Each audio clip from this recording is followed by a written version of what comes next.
नमस्कार दोस्तों श्रवण कुमार की कथा हम लोग आज इस वीडियो में देखेंगे। यह कहानी त्रेता युग की है। उस समय श्रवण कुमार नाम का एक बालक रहता था। उसके माता पिता अंधे थे और उन्होंने श्रवण को कई मुसीबतों का सामना करते हुए पाला था। श्रवण कुमार बचपन से ही अपने माता पिता का बहुत आदर करता था। दोस्तों, जैसे जैसे श्रवण बड़ा होता गया, उसने घर की जिम्मेदारी अपने कंधों पर ले ली। वह रोजाना सुबह उठकर सबसे पहले अपने माता पिता को स्नान कराने के लिए तालाब से पानी भरकर लाता था। दोस्तों, इसके बाद वह तुरंत जंगल की ओर लकड़ियां बीनने जाता। फिर लकड़ियां लाने के बाद श्रवण चूल्हा जलाकर माता पिता के लिए खाना बनाता था। दोस्तों, श्रवण को इतनी मेहनत करते देख उसकी माँ हमेशा उसे टोकती थी। वह कहती थी, श्रवण बेटा, तुम इतना सारा काम अकेले क्यों करते हो? खाना तुम मुझे बनाने दिया करो, मैं आसानी से बना लूंगी। इसके बदले तुम थोड़ा आराम कर लिया करो। दोस्तों, माँ की इन बातों को सुनकर श्रवण कुमार कहता है, नहीं माँ, मैं ये सारे काम आप लोगों के लिए ही तो करता हूँ। भला अपने माँ बाप के लिए किए गए कामों में कैसी थकान।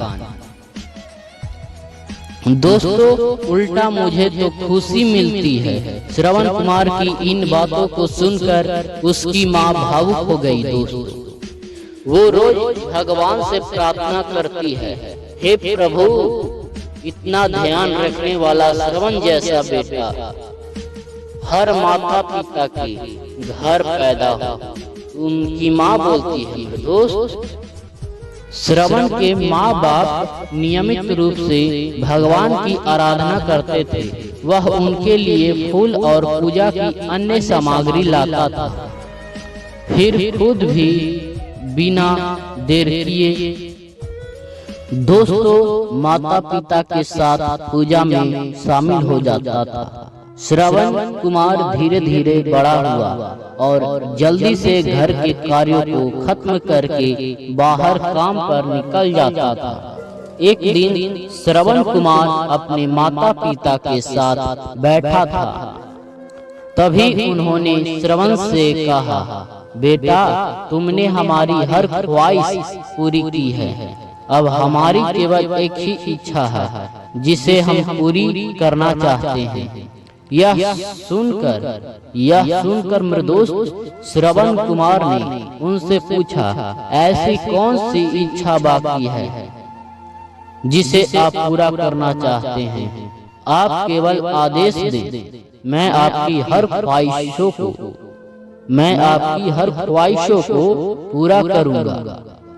दोस्तों, इस पर श्रवण के पिता ने कहा, बेटा, अब हम बूढ़े हो चुके हैं और हम चाहते हैं कि मरने से पहले तीर्थ यात्रा के लिए जाएं। भगवान के शरण में जाकर हमें सुकून की प्राप्ति होगी। अपने माँ बाप की बात सुनकर श्रवण कुमार सोचने लग गया कि वह उनकी इस इच्छा को कैसे पूरा करेगा। उस समय बस और ट्रेन की सुविधा नहीं थी, साथ ही उसके माता पिता देख भी नहीं सकते थे। ऐसे में उन्हें तीर्थ यात्रा कराना भला कैसे संभव हो पाता। तभी श्रवण कुमार को एक तरकीब सूझी। वह तुरंत बाहर गया और वहां से 2 बड़ी टोकरी लेकर आया। उसने उन दोनों टोकरियों को एक मजबूत डंडे में मोटी रस्सी के सहारे लटकाकर एक बड़ा सा तराजू बना लिया। मेरे दोस्त, फिर श्रवण कुमार ने उस तराजू में अपने माँ बाप को बारी बारी से गोद में उठाकर बैठा दिया। उसके बाद तराजू को अपने कंधों पर लेकर उन्हें तीर्थ यात्रा पर लेकर निकल पड़ा। वह लगातार कुछ दिनों तक अपने माता पिता को एक के बाद एक सभी पवित्र स्थल पर घुमाने लगा। इस दौरान श्रवण कुमार ने अपने माता पिता को प्रयाग से लेकर काशी तक के दर्शन कराए। माता पिता को घुमाते समय श्रवण कुमार उन्हें उन जगहों के बारे में भी बताते चलता था, क्योंकि वह आंखों से उस दृश्य को नहीं देख सकते थे। अपनी बेटे की मेहनत को देख उसके माता पिता बहुत खुश थे। उन्होंने एक दिन श्रवण से कहा, बेटा हम देख नहीं सकते, लेकिन कभी भी हमें इस बात का दुख नहीं हुआ कि तुम हमारे लिए हमारी आंखें हो। तुमने हमें जिस तरह सारे पवित्र स्थानों की कथा सुनाकर उनके दर्शन कराए हैं, ऐसा लगता है जैसे कि हमने सच में प्रभु के दर्शन अपनी आंखों से किया। दोस्तों, अपनी माता पिता की बातें सुनकर श्रवण कुमार ने कहा, आप लोग ऐसी बातें ना करें। बच्चों के लिए माता पिता कभी भी बोझ नहीं होते, यह तो बच्चों का धर्म होता है। एक दिन श्रवण कुमार आराम करने के लिए अयोध्या के पास अपने माता पिता के साथ रुका। दोस्तों, तभी उसकी माँ ने पानी पीने की इच्छा जताई। श्रवण को पास में ही एक नदी दिखाई दी। उसने अपने माता पिता से कहा, आप दोनों यहाँ आराम करें और मैं आप लोगों के लिए अभी पानी लेकर आता हूँ। दोस्तों, नदी के पास श्रवण कुमार पहुंचकर कमंडल में पानी भरने लगा। उसी जंगल में अयोध्या के राजा दशरथ भी शिकार के लिए पहुंचे थे। पानी में हलचल की आवाज सुनकर उन्हें लगा कि कोई जानवर पानी पीने आया है।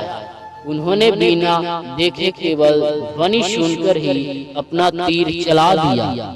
दोस्त, दुर्भाग्य से वह सीधे श्रवण कुमार को लग गया। जो तीर था मेरे दोस्त, वो दुर्भाग्य से श्रवण कुमार को लग गया। तीर लगते ही वह चीख पड़ा। इसके बाद राजा दशरथ जब अपने शिकार को देखने पहुंचे तो वहां श्रवण कुमार था। वह तुरंत श्रवण कुमार के नजदीक पहुंचे और कहा, मुझसे बहुत बड़ी भूल हो गई है, मुझे माफ कर दीजिए। मुझे बिल्कुल नहीं पता था कि यहाँ कोई मानव होगा। मैं इस गलती का पश्चाताप करने के लिए क्या करूं कि तुम मुझे माफ कर दो। तभी कराते हुए श्रवण कुमार ने कहा, यहाँ से थोड़ी ही दूर जंगल में मेरे माता पिता बैठे हैं। उन्हें काफी प्यास लगी है। आप उन तक यह पानी पहुंचा दीजिए और मेरे बारे में उन्हें कुछ भी न बताएं। इतना कहते कहते श्रवण कुमार की सांसें मृदुस्त रुक गई। श्रवण कुमार की मौत से राजा दशरथ सुन पड़ गए।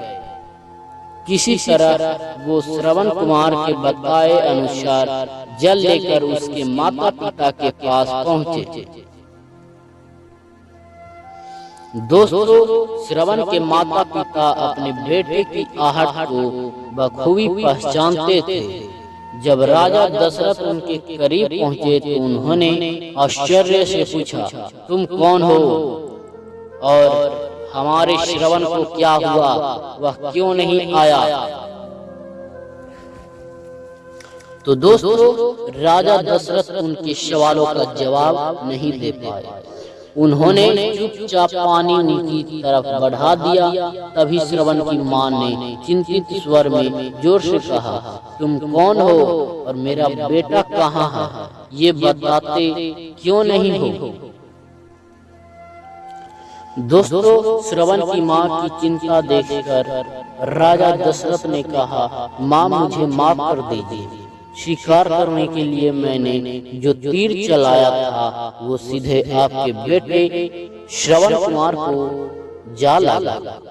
उसने मुझे आप लोगों के बारे में बताया, इसलिए मैं यहाँ पानी लेकर चला आया। इतना कहकर राजा दशरथ चुप हो गए। दोस्तों, राजा दशरथ की बात सुनकर श्रवण की माँ जोर जोर से रोने लगी। उन दोनों ने अपने बेटे की मौत के गम में राजा दशरथ के लाए हुए पानी को हाथ तक नहीं लगाया। मृदुस्त श्रवण के पिता ने तभी राजा दशरथ को पुत्र वियोग का श्राप दे दिया। कुछ ही देर बाद श्रवण के माता पिता ने अपने प्राण त्याग दिए।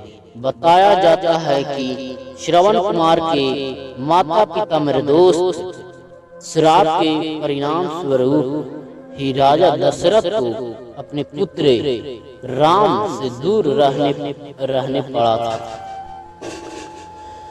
दोस्तों, राजा दशरथ के इस श्राप को पूरा करने के लिए ही भगवान राम को 14 वर्षों का वनवास हुआ, जिसका माध्यम दशरथ की पत्नी कैकेयी बनी।